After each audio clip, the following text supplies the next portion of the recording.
Boxingego here. If you like this video, make sure you hit the like button and also subscribe to the channel and hit the bell icon on the top of your screen to get notified when the latest new content drops. What up, Fight World? It's your boy Ego, and I'm back with some more boxing. Make sure you smash the like button and also subscribe to the channel. Now, today is Monday, which means Boxingego Monday Mail Day, and we're coming off a sensational weekend of boxing. Loads of boxing on. I put a thumb up next to the questions I'll be answering. I'm going to try to get to a good amount. You guys have some detailed questions. If I didn't get to this week, try it again next week. And let's keep this thing rolling. Now, first question comes from Vince Williams. How do you think Crawford would do at 147 against fighters like Spence Jr., Thurman, Porter, Garcia, etc.?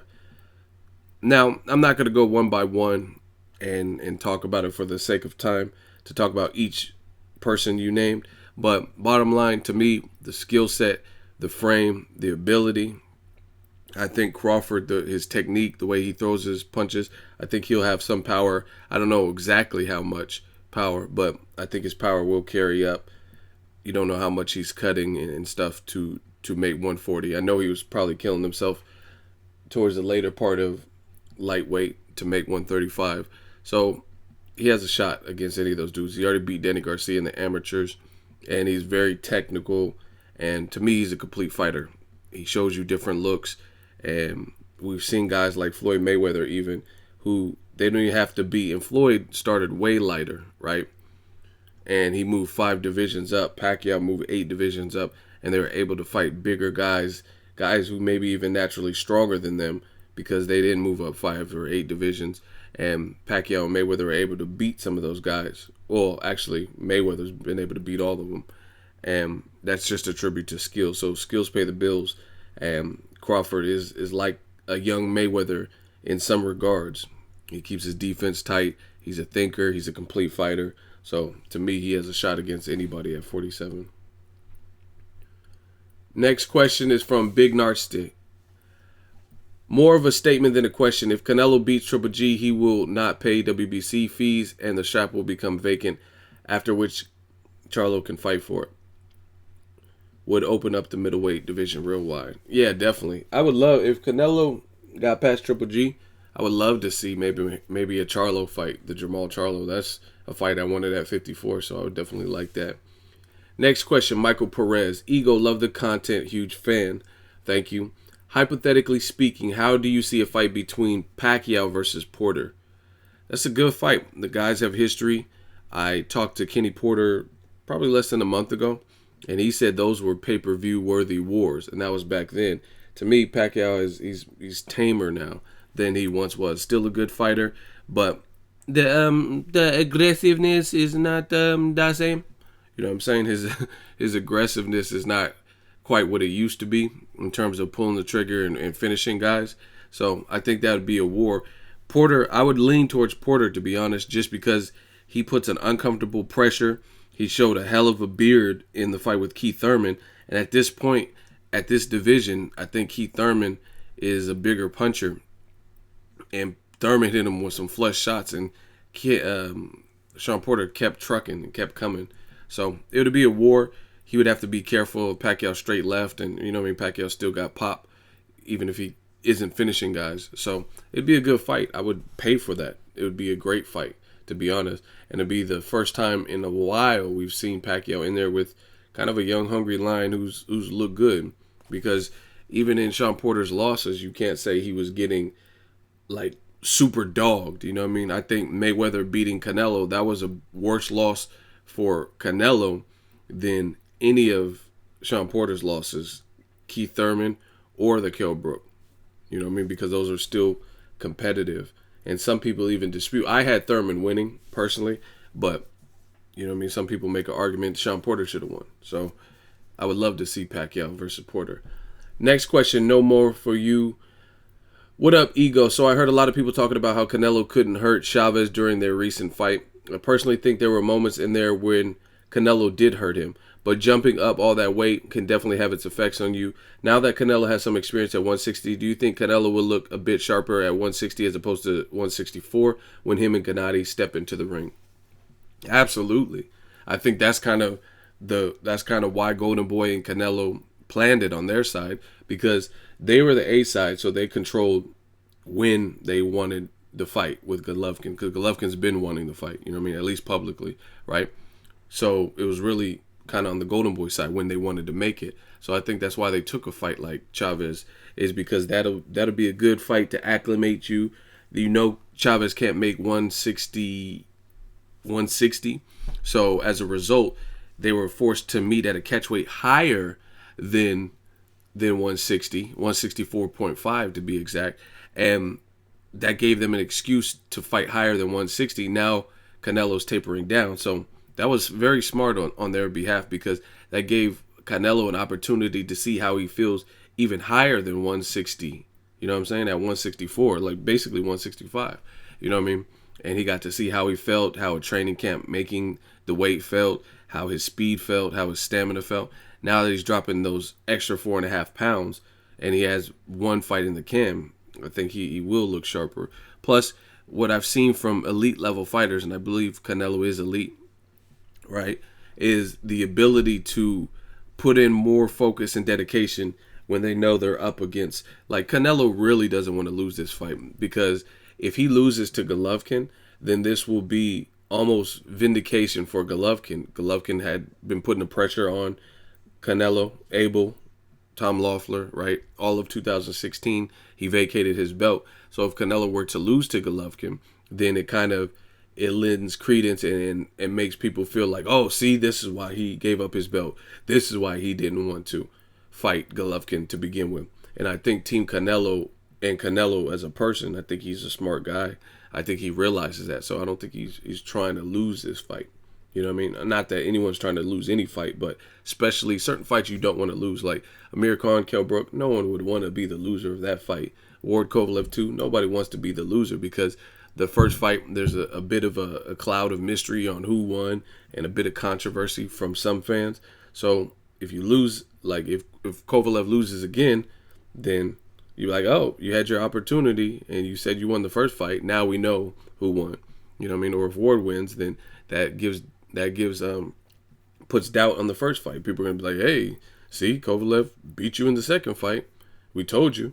He told you couldn't beat him. You know what I'm saying? So I think Canelo knows what's at stake as a result. I think he'll train for that. So on top of having the experience higher than 160, I think he knows the threat level of Golovkin. He's been in there with Golovkin before, at least in sparring.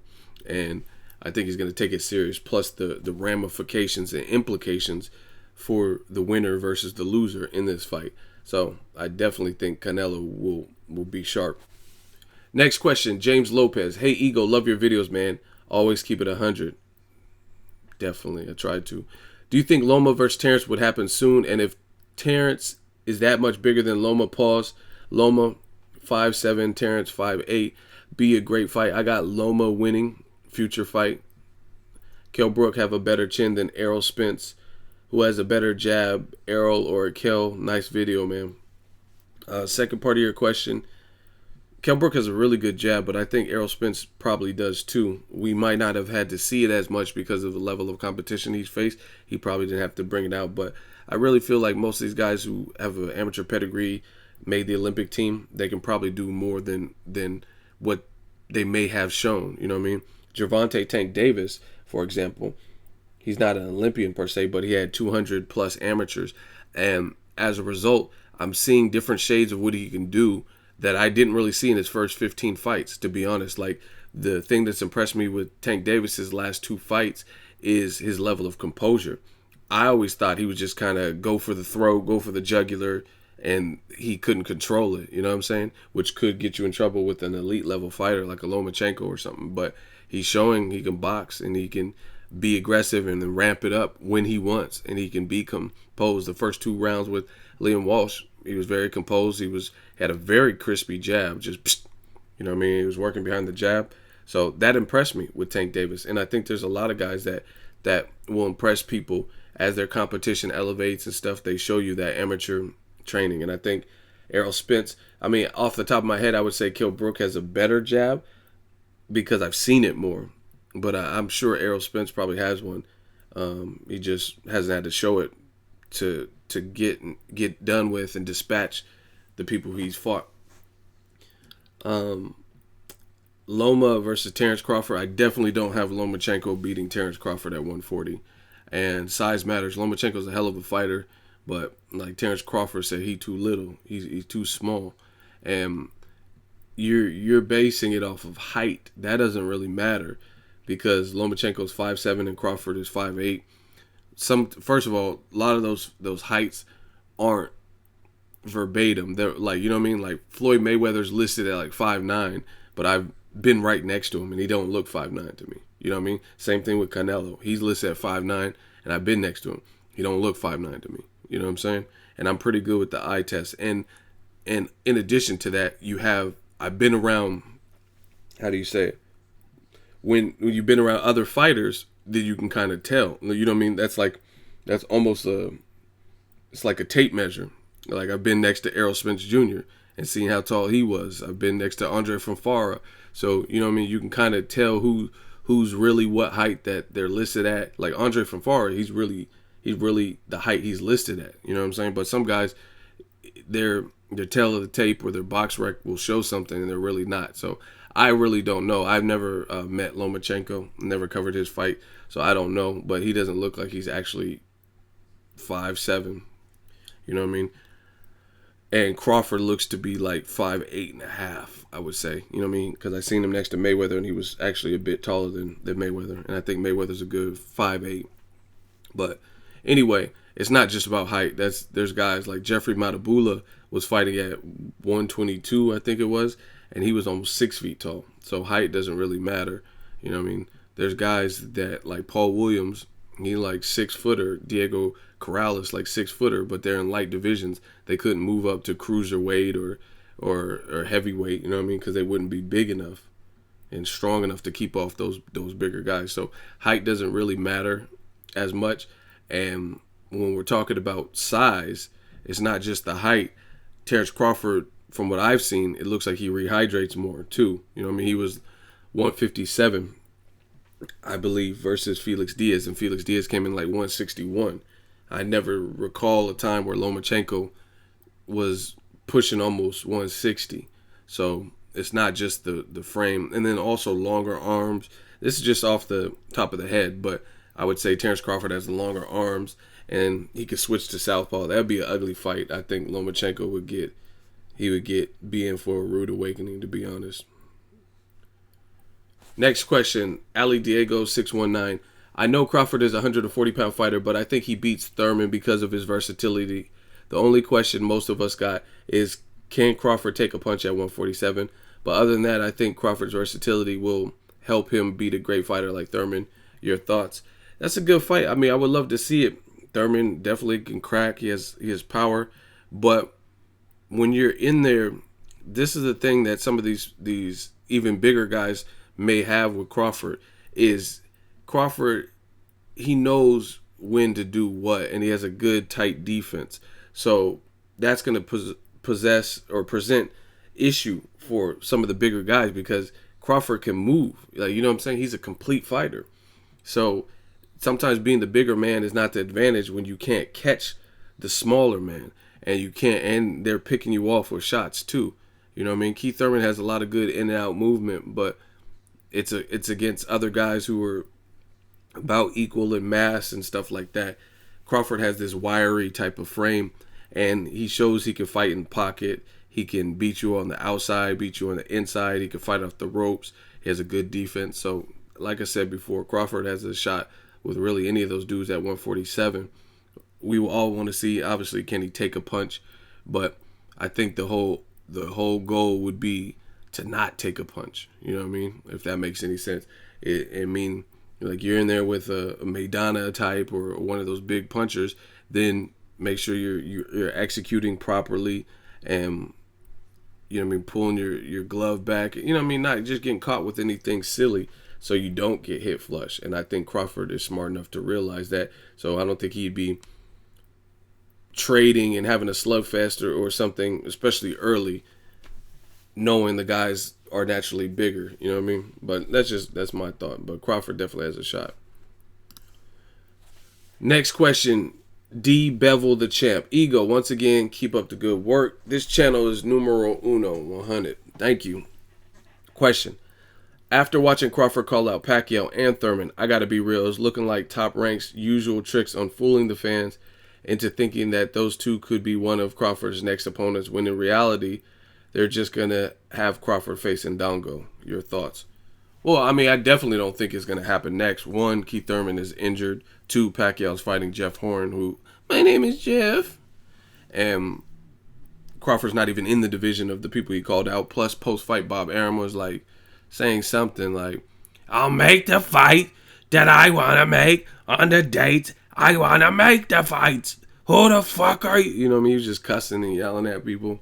So, I don't know. I don't know if he's down and anxious to really make big fights with Al Heyman like that. John Molina and stuff like that. Those fights were made, so it's possible. But I've yet to see a major fight. Like, no disrespect to my dude John Molina. John Molina's my dude. But he's had losses. Like, he was coming off the Ruslan win and stuff like that, which was good for his career. But he also lost to Broner, to Marco, and Lucas Matisse, etc. So making the Terence Crawford fight is a bit easier to make. I want to see a fight like Pacquiao versus Adrian Broner, or Broner Crawford, or Crawford Keith Thurman.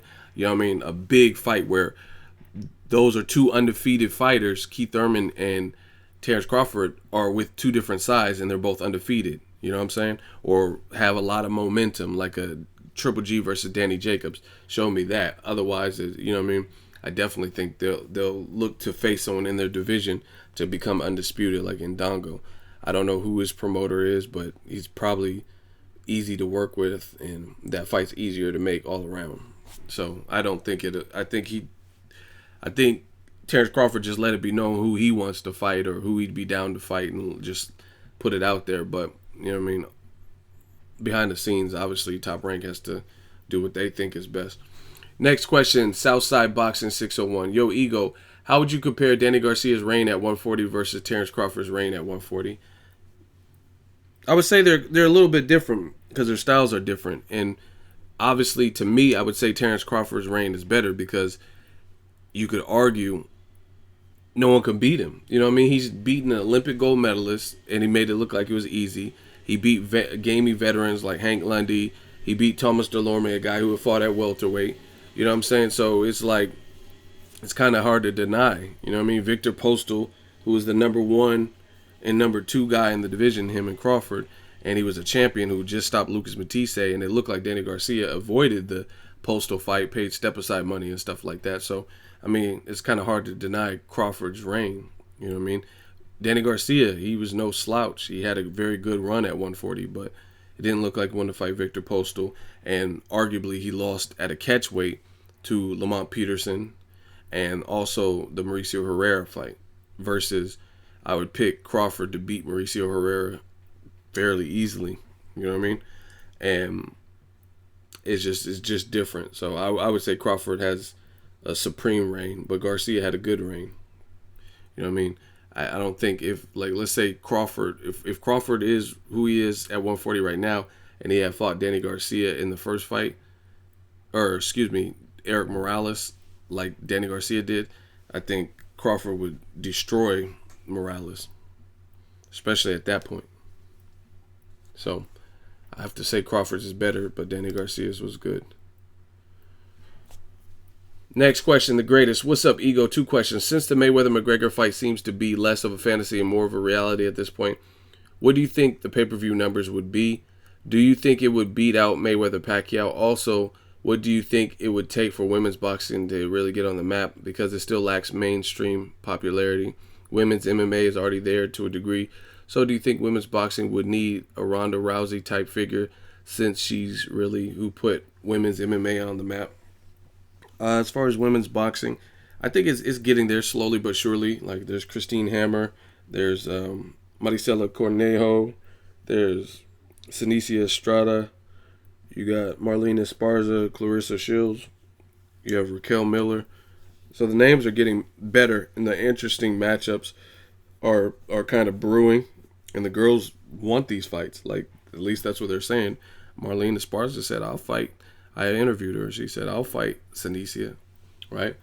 And Clarissa Shields wants the Hammer fight. Maybe Maricela Cornejo. I've seen them doing a face-off. So I think it'll come within time. They just have to get the promoters and networks and stuff, have to give them the proper shine and exposure to show that they could scrap and put on an entertaining, main event worthy fight, and then it will come. So I don't know. I don't think Ronda Rousey was good, very good at judo, but the UFC marketed her so much to the point where they had people thinking she was like invincible. I think even had her feeling invincible. So a lot of these boxers, I think they're very skilled. So they just have to get the support from boxing. As far as Conor McGregor, Mayweather numbers, I think it's possible. I really do think it's possible it could beat Mayweather Pacquiao because it's a freak show, circus type fight with two different fan bases coming together. And Conor McGregor sells the shit out of fights. Floyd sells the shit out of fights, especially if they're both yelling at each other or something. Pacquiao didn't really, you know what I mean? Pacquiao doesn't really sell fights other than his style. You know what I mean? I'm talking about the build-up. He doesn't really do that, right? Not that I've seen, at least, right? And even in the Mayweather-Pacquiao fight, the build-up, it had been 5-year build-up, so Floyd Mayweather wasn't even in character. They didn't even really have a great build-up to my recollection, right? They did separate, because one was on Showtime and one was on HBO, so they basically did separate specials with archive footage. HBO used archive footage that they had of Floyd, or Showtime used maybe a face-off or press conference of Pacquiao, but it wasn't a special where the camera crews went out and dealt with Pacquiao exclusively from Showtime, or the HBO camera crew went out and got in Floyd's camp. You know what I mean? It was like each network produced their own series about their own shit. And this fight will have a better build-up, I believe, because if the UFC and Floyd come together, I don't think there'll be any blockage. The UFC or the Showtime side can make a special that encompasses everything. Like the Showtime can show Conor McGregor, right? I'm sure they would work with the UFC and stuff like that. So in all actuality, I think the buildup will be better. Aside from the 5-year like arguing from fans, I think the overall buildup, I'm talking about from the fight being announced to the press tour to the specials, will be better than the build-up for Mayweather Pacquiao. Mayweather Pacquiao, they kind of just, we're going to use the anticipation from the last 5 years, and the fight's already sold, and that's really the approach that they took in promoting it. So it's possible it could beat the numbers, but those are very high numbers, so I'm not positive that it would, but I think there's a shot, especially depending on when they put it, what month. Next question, Owen Brown. Ego, now that Keith Thurman being injured and likely not to return to the ring till late 2017 or early 2018, which I think is more likely, will this shake things up and create other matchups at 147 this year? It's possible. I would love to see Shawn Porter and Danny Garcia. That's a great fight. Danny Garcia versus Luis Collazo. I mean, these are all good fights. Amir Khan says he wants to come back. So whether Kell Brook wins or loses, maybe a Amir Khan fight. So these are all possibilities. Errol Spence versus somebody. So hopefully these guys stay active in the welterweight division while the guy with the most belts, Keith Thurman, is recovering. Next question, Anthony Heredia. Hey, Ego, love the channel. Keep it up. 2 questions. 1, do you think Liam Smith would be a better opponent for COTTO instead of KAMEGAI, or it makes no difference? 2, do you give UZECATEGAI's chin credit for taking a flush shot with no gloves or wraps on?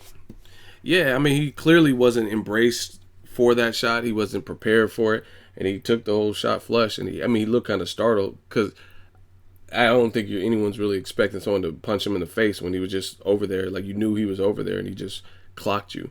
So I think he was kind of shocked. But yeah, I mean, I give him credit. He ate the shot.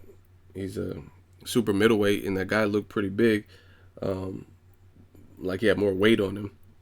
Darrell's uncle, Leon, or whatnot. So yeah, I mean, definitely give him credit. Liam Smith is definitely a better match for COTTO than KAMEGAI. Liam Smith at least fights at 54. KAMEGAI, to my knowledge, he hasn't had any major fights at 54. So, and Liam Smith is tough, and he's coming off I think he had a stoppage win recently. Next question, D-Boy206. What's up, Ego? With Keith Thurman being injured, do you think we'll get to see Danny Garcia versus Shawn Porter? I would really like to see that fight before one of the fight Keith Thurman again. Reason being, they will both be rematches, so there's going to be one, let's see the better one out of the, you know, the slogan, zip them up. Just kidding. Keep making that hard work look easy. I would love that fight. I just said that. Danny Garcia versus Shawn Porter, make it happen. You have a conflict of styles. Shawn Porter likes to rough you up. Danny Garcia is new to the division, but a good counter puncher. Let's see it. Let's go. That's a good fight. And like you said, they both would be rematching Keith Thurman, so let's see who deserves the rematch more by kind of doing an eliminator. D-Boy206 has another question. What's up, Ego, a.k.a. The Realist? Do you think that Terence Crawford calling out Manny Pacquiao, do you think that was a waste of time? I know the really hardcore boxing fans and everyone in the Ego Army knows that Pac-Man doesn't want to fight anyone that's a threat or just someone young with skill. Thank you, bro. Keep making the hard work look easy. P.S. Do you think TC can make the move to 147? Definitely think he can make the move to 147. Like I said before, skills pay the bills, and he's definitely skillful. He made a Olympic gold medalist look like trash. I don't think the Pacquiao call out was a waste of time. I think, if anything, in this new, I'm glad he did it because Terence Crawford has been pretty quiet. Not that he said he would want to fight Pacquiao before, but he was like very modest about it. You know what I'm saying? He wasn't going for the jugular, and it looks like Pacquiao and team doesn't want the fight, right? So I'm glad he got more vocal about it, to be honest. And it's a good fight. And if anything, I'm realizing that the power of social media keep the, like, even channels like mine, you know what I mean? I'm gaining subscribers and growing and things like that.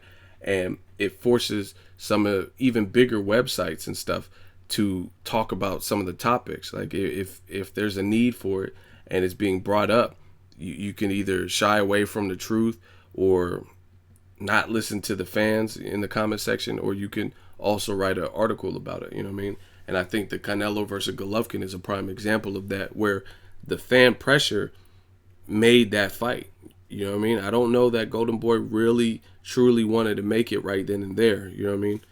But Canelo was getting slandered and bashed in the public. Same thing with KELL Brook versus Errol Spence Jr.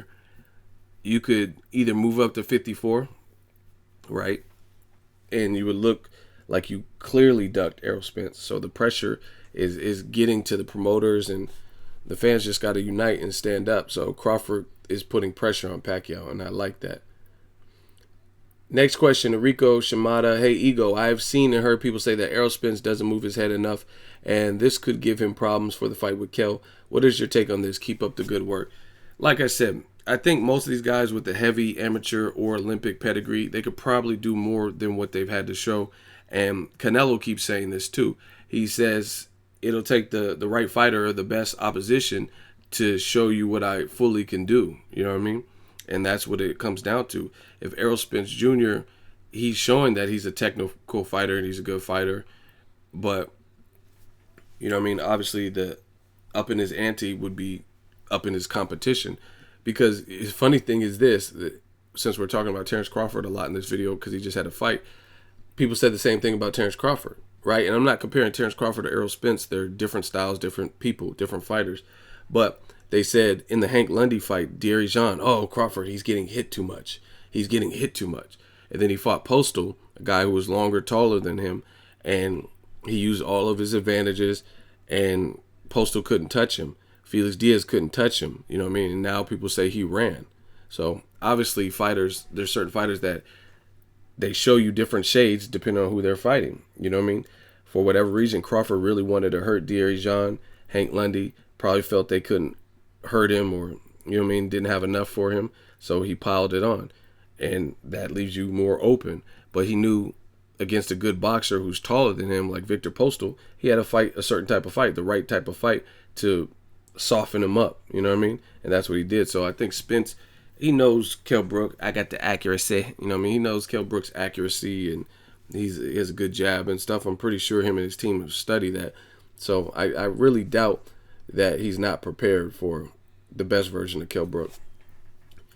Next question, Sharuka Jalil. How long will we have to wait for Spence versus Crawford? Probably a while, because Crawford is not at welterweight, right? And he's like one click away, one fighter away from being undisputed. And Spence has his own fight this week. So, I mean, it really makes no sense to be talking about Spence versus Crawford at the moment when they're in two different divisions. One has a fight that we have to see if he gets past, which is a tough test, Brook Spence. And then the other is not in the division, and he's really close to becoming undisputed. So I really feel Bob Arum, being a businessman and his promoter, I think he's going to motion for that over, hey, Crawford, move up, and all this work you did collecting all these other belts, these 2 belts, and having these defenses and stuff at 140, let that all go to waste and just move out of the division. That doesn't make sense, especially if you can still make the weight. And Crawford hasn't showed the same level of discipline issues like a Broner or Chavez Jr. where he can't make the weight. Next question, Owen Brown. Ego. After a great showing by Gary Russell against a game fighter in Escondón, it is time to make the best matchups in the super stack division at 126. The 126 division has been like this for over 2+ years now. How much longer does the division need to marinate to make these matchups happen? It's no longer no need for meaningless fights and rematches. You got Leo Santa Cruz, Frampton, Abner Mares, Oscar Valdez, Lee Selby, and Gary Russell Jr. Things come with time. I mean, as a boxing fan, I feel you. You know what I mean? I want to see all the fights now. But there's different orders of business. Gary Russell has had injury. Oscar Escondón was supposed to happen earlier the year, and he got injured. So little things like that happen. Oscar Valdez, another talent. He's on the other side of the fence with Top Rank, so they still have to come together because most of the other guys you named, Santa Cruz, Frampton, Abner Mares, and Gary Russell, are on the Al Heyman side of things. Lee Selby, he was supposed to, I was at the Carl Frampton, Leo Santa Cruz 2 fight. I covered that as media.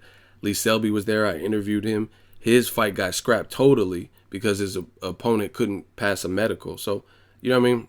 I think they'll all come together. The fights will come together.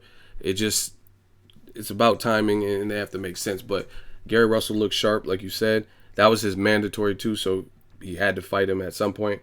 And I think most of these fights can or will be made. They just updated the rankings, and we know who's who, and let's see it. You know what I mean? That's what I think. So I think it's just in due time. But when you see a division that's stacked, is bubbling over, we want to just see those matches right now. So I feel you on that. Owen Brown has another question. Ego. I know that Floyd Mayweather and Tank are trying to possibly curve a possible Tevin Farmer showdown. I think Tank needs to fight a Tevin Farmer who presents a different style and one more similar to Lomachenko.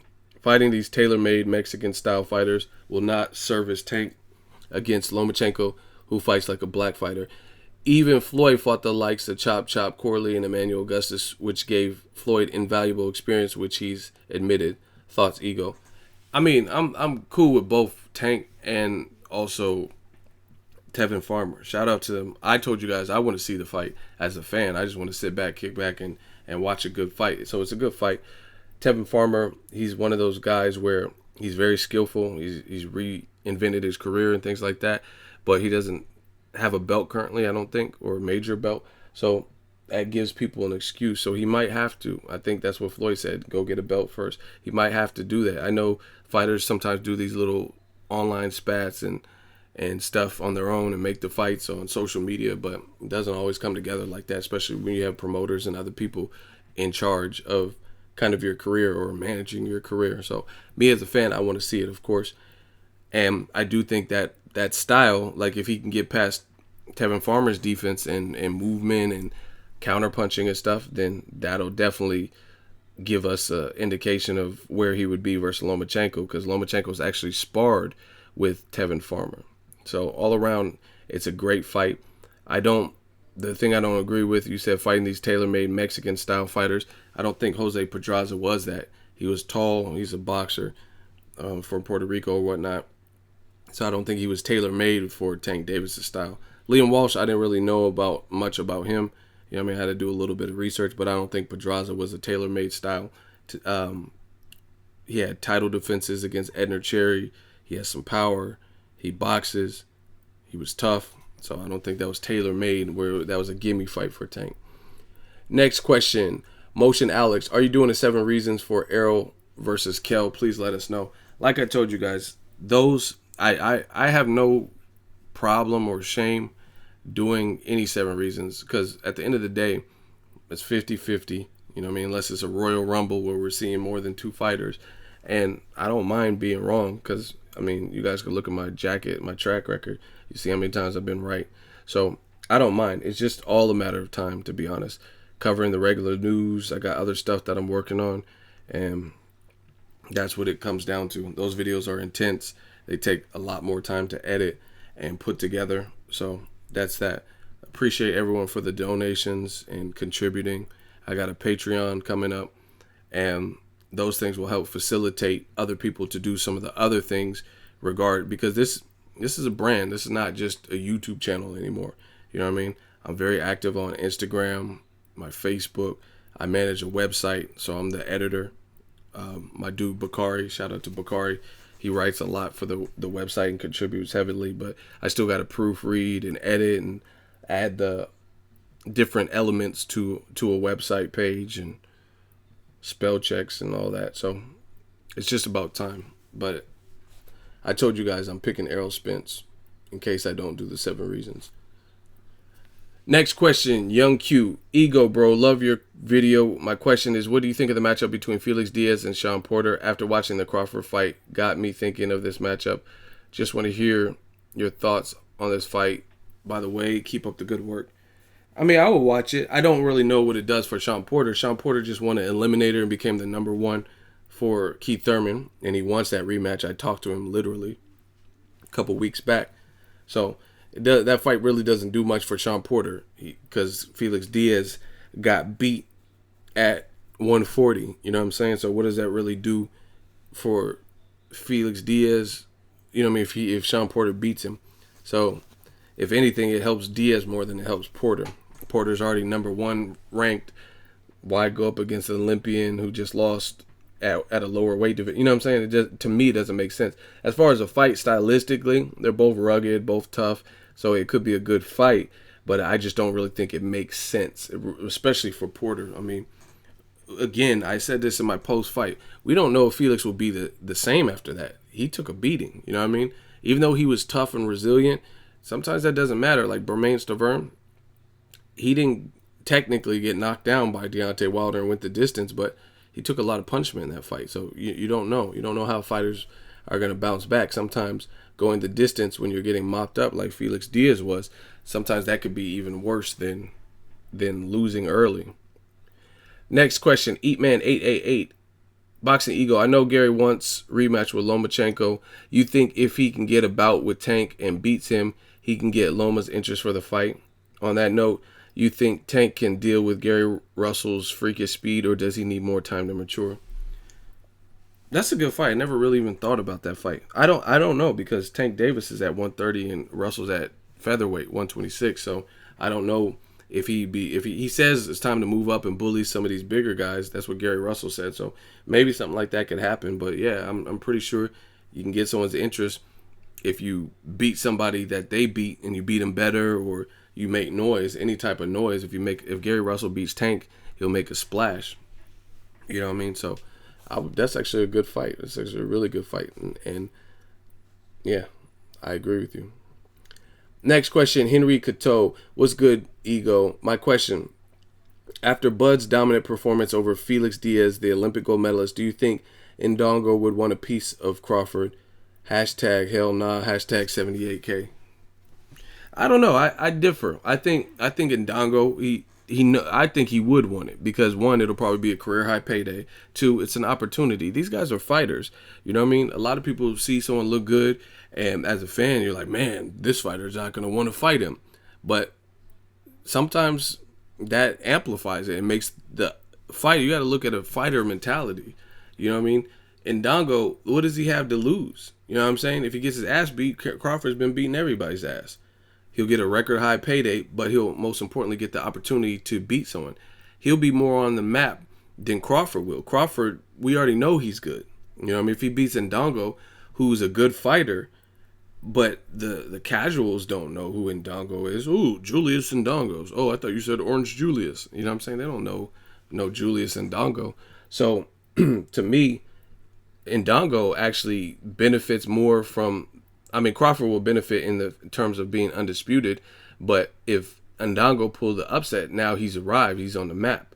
You know what I mean? Versus if Crawford beats him, we've seen him beat guys who were ranked just as high, if not higher, or more known. You know what I mean? So I think Indongo would want to take the fight. You know what I mean? Like, I don't think fighters, a lot of them aren't just scared, like, oh, he looked good, so, because they know they're different. Indongo looks way taller than Felix Diaz, so he probably, even if he's wrong, he probably at least feels his style can give Crawford issue.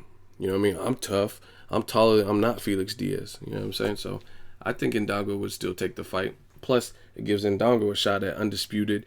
And if he beats Crawford, like I said, he's the man. Next question, Gregory Incarnison. What up, Ego? It was a crazy week for boxing. After defeating Pedraza and Walsh, what's next for Gervonta? Do you think Gervonta moving up to 135 in the near future? He had a little bit of trouble making weight, but I don't know if 35 will be in his immediate future. I would like to see him fight the Bear Chelt versus Takashi Miura winner. I think that would be a great action fight that's doable. Lomachenko, I don't see that happening soon. Tevin Farmer, that's another fight. So there's a couple different options. I think he has to go through it. The list, Robinson Castellanos, who just beat Gamboa. He's fighting on that Joe Smith Jr. versus Barrera, Takashi Miura, Bear Chelt card. He's fighting against Jezreel Corrales. So maybe someone like that, the winner of those fights. Next question, Southside Boxing 601 has another question. What's good, Ego? Love the work you're putting in. Tank Davis is a champion, 18-0. Do you really think that he needs to wait to face 8-1 champion Vasyl Lomachenko? I think if he waits for Tevin Farmer, it will be a good measuring stick to tell if he's ready just because of the skills of Tevin Farmer. Why won't Floyd make the fight if not Loma? It's getting kind of hard to read. Why won't Floyd make that fight if not Loma? Why Farmer has to avenge a loss to get a title? Bud could have said the same thing about Diaz, but he went ahead and smashed him. What are your thoughts? Like I said, I'm friends with both. I like the fight. I want to see it. I'm not Floyd. I'm not Mayweather promotion, so I don't know. I like the fight. I think it's a good fight, and like you said, it's a good barometer to see because you have to be able to beat Tevin Farmer to give people the inclination that you can fuck with Lomachenko. So I don't mind the fight, but I don't manage the careers or the politics behind a fighter. But that would be a good fight, all in all, stylistically. Next question, Inquisitive Fish Guy. Tank should fight Salido for his next fight, then fight Loma. What are your thoughts, Ego? Big up on the channel growth as well, 100. It's a good fight. These are all good fights. Salido is no joke. He got a second win with Mikey Garcia after being hurt, knocked down 4 times or so. He beat Lomachenko, so that would stir things up and create controversy if Tank beats the guy that Lomachenko couldn't beat. You know what I mean? So I love it. Next question, the Pimptopia. Do you think Keith Thurman has a more favorable fight with Spence or Brook? I would say Brook, just because Brook has a little bit of wear and tear from the Golovkin fight, and Thurman does not like those body shots, and we know that's Spence's bread and butter. So that's just my personal opinion. Next question, Santos Aranda. Ego, can you give my son Santos Jr. a birthday shout out? He'll be 12 on Wednesday, and we both love looking at your channel. Thanks. Well, happy birthday, Santos Jr. Enjoy 12. Enjoy your youth. Make sure you make the most of it. Eat cake. And happy birthday. And Santos Aranda also has a question. Where you guys from, too? Try to drop me a comment. Bud looked like a cerebral assassin tonight. Crawford versus Mikey Garcia. That would be a barn burner. I heard they're trying to make Broner versus Mikey Garcia. Crawford versus Mikey Garcia is a great fight, too. A rematch from the amateurs, but I really think Indongo will probably be next. Next question, random commenter. Ego, say if Jeff Horn had an accident in camp and they had to scrap the fight with Pacquiao, which shouldn't even exist in the first place, which opponent would you like to see Pacquiao in there with at the moment? Personally, I want Amir Khan. I mean, really, I want to see any like top 5, top guy. Shawn Porter, Danny Garcia, Broner, Amir Khan, like you say. He doesn't have an opponent, and he says he's better from his injuries and shoulder surgeries and stuff. So I just want to see a top name that I give a shot and I know about. You know what I mean? Danny Garcia. I mean, even as opposed to Jeff Horn, I'd rather see Diego Chavez, to be honest. And I haven't really even seen much of him since. Since his, I don't even know when the last time he fought, but just from what I've seen in the past of him. Next question, Darrell Smith. Sup, Ego. 2 questions. 1, if Crawford moves up to 147, how many fighters do you think have a good chance of beating him? And who should stay away from him at 147? 2, who would you like to see Tank fight next? And I kind of went over that. Orlando Salido, Miguel Berchelt versus Takashi Miura winner. That'll be for a title unification. Robinson Castellanos, Jazriel winner. Any of those fights. Tevin Farmer, any of those. Crawford, he's a threat to anybody. I said that earlier in this video. Threat to anybody, but I think styles like Danny Garcia would probably struggle the most with, because they're both counter punchers, but Crawford is more rhythmic and he's more athletic with it. He has very good speed. He beat Danny Garcia. Actually, I think they beat each other in the amateurs. They're 1-1 or whatnot, but Crawford definitely has evolved, and I don't know, his movement, that's what has given Garcia a ton of problems. Keith Thurman's movement, the movement of Lamont Peterson. So I think Danny Garcia would probably have the most issue with it. Next question, Easy Does It, 1980. Why doesn't Crawford get the same amount or more praise from HBO that they give Lomachenko? Another thing, how do you think Crawford would do against Thurman? And I kind of went over the Crawford-Thurman earlier in this video, so I'll get straight to the HBO question.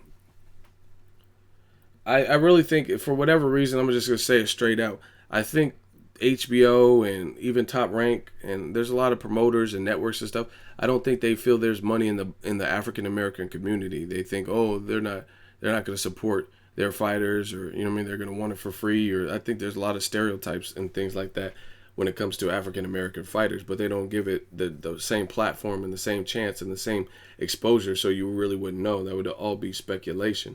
You know what I mean? And I think HBO, they're looking for the quote unquote guaranteed cash. Even if it's a fight like Canelo Chavez Jr., I didn't really see how that fight could be a dud, but guess what? It was a dud. I thought that would be a war. You know what I mean? It was like called a civil war, and it was on Cinco de Mayo weekend. I never would have expected it to be like that. So that just goes to show you, in boxing, you don't know what's going to happen. So I think HBO is trying to cater to mostly offensive fighters, and Lomachenko, he's pretty aggressive, even though he has a good defense and stuff, and they just feel like he has a market. Aegis has all these the fighters, and they feel like, oh, we can tap into the Ukraine. Like, if you notice, there's a lot of guys that are from Ukraine that are very cool with other areas like Russia. Like, I've seen Lomachenko and Sergey Kovalev like each other's posts and stuff like that. So I think they feel like there's probably more unity and more money in that market, so they push Lomachenko more. You know what I mean? Oh, we can make a Ukraine card. You know what I mean? So that's my thoughts.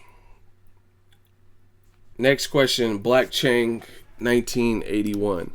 What's up, Ego? Been a fan of your channel for some time. I respect your objective approach to the sport, as well as your breakdown of each fighter. That being said, I noticed over the past few weeks, you've been stating that you feel the winner of the Brook Spence fight will determine the best in the division and could possibly beat Keith Thurman. Granted, both Brook and Spence are talented, but based on their recent resumes, why do you think they can best Keith Thurman?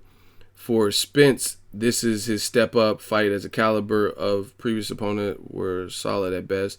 As for Brook, who was unofficially called the king of mandatories, hasn't beat anyone significant in the welterweight division since Porter, and failed to pull off the impossible, damn, it's long, upset against Triple G. Yet Thurman has 2 belts and has beaten 2 former champions consecutively. I'm curious to hear your objective reason as why either Brook or Spence may be the best in such a stacked division. Now, ultimately, this is my personal opinion. This is what I feel. You know what I mean? And that's like, it really doesn't have to go much beyond that. I think Teddy Atlas recently did a pound for pound list, and he put Errol Spence Jr. on there, right? And he says, I didn't put Golovkin on there, who he's fought more, top 15 guys than Errol Spence. He said sometimes as an analyst, you have to go off of inclinations and like basically a forecast. So that's mine. That's my forecast. That's what I would see, because I look at the size of the test, right? And I look at the styles. Kell Brook and Errol Spence have great styles to beat each other. That is the epitome of a 50-50 fight, right? I realized in my 7 reasons I picked Danny Garcia, but I never counted Keith Thurman out, and I figured it would be a difficult fight, hence why I didn't say Danny Garcia by stoppage. I said I likely see him winning a decision. And the real reason I picked Danny Garcia is because of the temperament of Keith Thurman. I believe that Keith Thurman was going to do what he's done in past fights, like Diego Chavez or Shawn Porter, and make the fight more difficult, right? And who knows, Keith Thurman might have even watched my video. You know what I mean? It got a ton of views. He might have even watched it, or someone associated with him, and then made sure he didn't do it, which is kind of why he got a little bit of criticism in the Danny Garcia fight, because he fought like smart, like to the point where Danny Garcia wouldn't be able to catch him. You know what I mean? So that's just kind of my personal opinion. When I look at the styles with Brook and Spence, they're very formidable opponents and challenger for each other. So if they beat whoever wins, you know what I mean, if they win in a decisive, conclusive fact, then I think that is the person to beat. Because like you're saying, it's funny because some people don't agree with this, but at the same time, they don't realize they kind of make my point. You said that Spence, this is his step up, and his previous opponents were solid at best. So you got to analyze what you just said. If Spence hasn't fought nobody, basically, his opponents are quote-unquote just solid at best, the Algiers and Bundu, cool. I could live with that. He hasn't fought any high caliber. So if he steps up and he beats a guy like Kell Brook, what does that tell you about Errol Spence? He could go from 0 to 60. You know what I'm saying? Because if you can fight basically nobodies or middle of the road people or journeymen, and then all of a sudden elevate your game to beat a guy who is a champion like Kell Brook, what does that show you? That's just like me starting a job, and it's a fast-paced job, let's say at 911 call center, and then I could keep up, and I had no previous experience, right? Or very little call center experience, but I'm doing better when they monitor my calls. I'm doing better than people who've had training and things like that. What does that show you about me? That means I can learn quick, and I can adapt, and I can hang. You know what I'm saying? And that's kind of what it is with Errol Spence. If he goes from Leonard Bundu, Chris Algieri level fighters, and then all of a sudden fights a Kell Brook, who's an established champion, and he beats him, and let's say like he knocks him out, then that shows you what Errol Spence is and what he's about. On the flip side, you could say Brook. I agree, Brook, he was the king of mandatories, and after the Shawn Porter fight, he hadn't really fought anybody. But at the same time, he did step up and give Golovkin some issue, and he fought Shawn Porter, right? So if he goes in there and bodies Errol Spence, an up-and-coming young hungry lion being co-signed by Adrian Broner, Floyd Mayweather, Freddie Roach, Teddy Atlas, myself, you know what I mean, just to name a few, then Kell Brook is the man. So it's not really hard to understand why I feel that way. I feel like these are definitely easily two of the best in the welterweight division, who a lot of people didn't really want to fight Errol Spence. You know what I mean? They say, oh, he has to do more. Oh, he doesn't have a name. He needs to do this. Errol Spence is like, okay, man down. Just kept working his path. Now he's getting his opportunity. So to me, if Errol Spence goes to foreign territory, overseas, deals with jet lag, deals with the climate change and time zone change, and he beats Kell Brook, which I'm predicting, I think he will beat him. But if he does, then that shows you what he's about. He's a road warrior, just like Kovalev. I give guys like that crazy points because Kovalev went and knocked people out in their backyards. Cleverly, Jean-Pascal twice, stuff like that. You know what I mean? Arguably beat Ward. I had him losing, but you know what I mean? It was a close fight. And Ward's not from Vegas, but it was still West Coast. It was closer to Ward's home than it is to Kovalev's. You got to take that into consideration.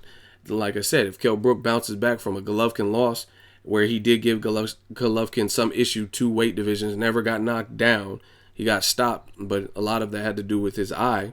You know what I mean? He could barely see, and Golovkin was like swarming him and going after the kill. You know what I mean? Props to Triple G for that.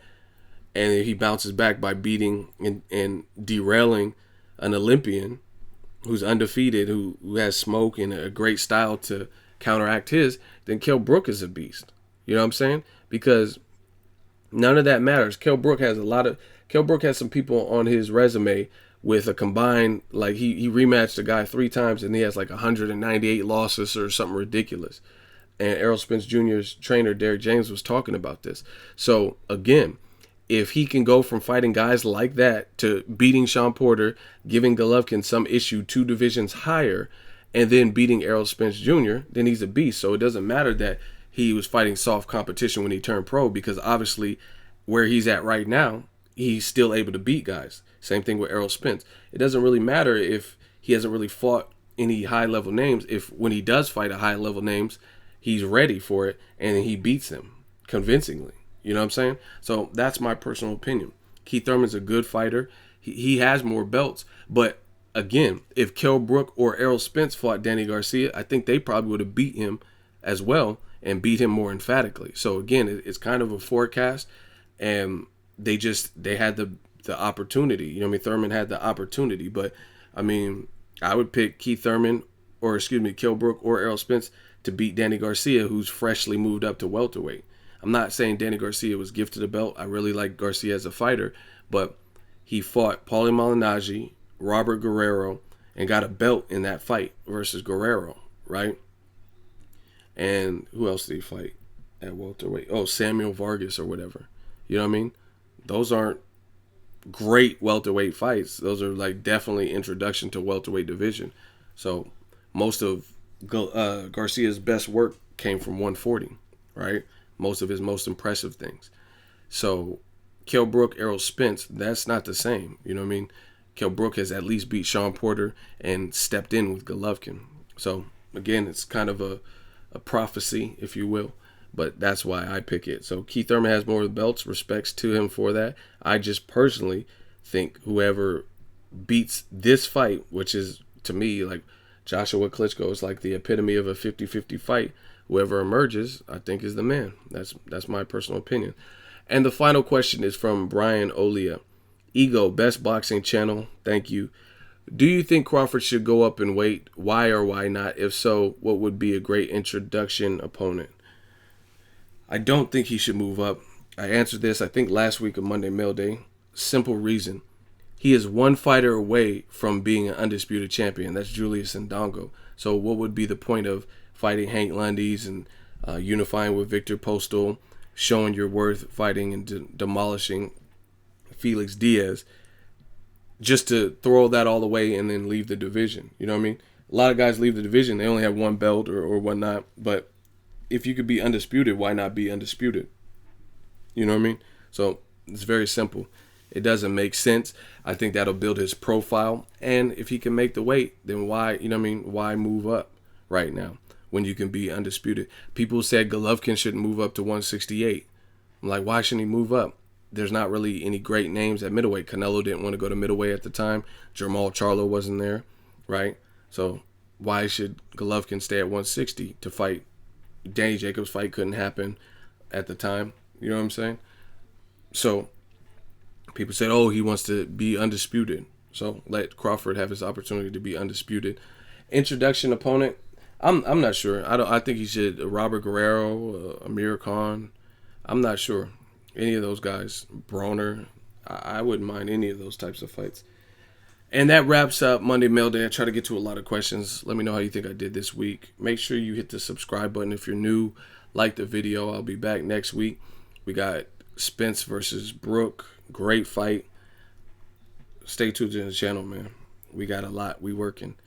Make sure you share the video, like the video as always. Hate, comment, and subscribe. Till next video is Ego signing off.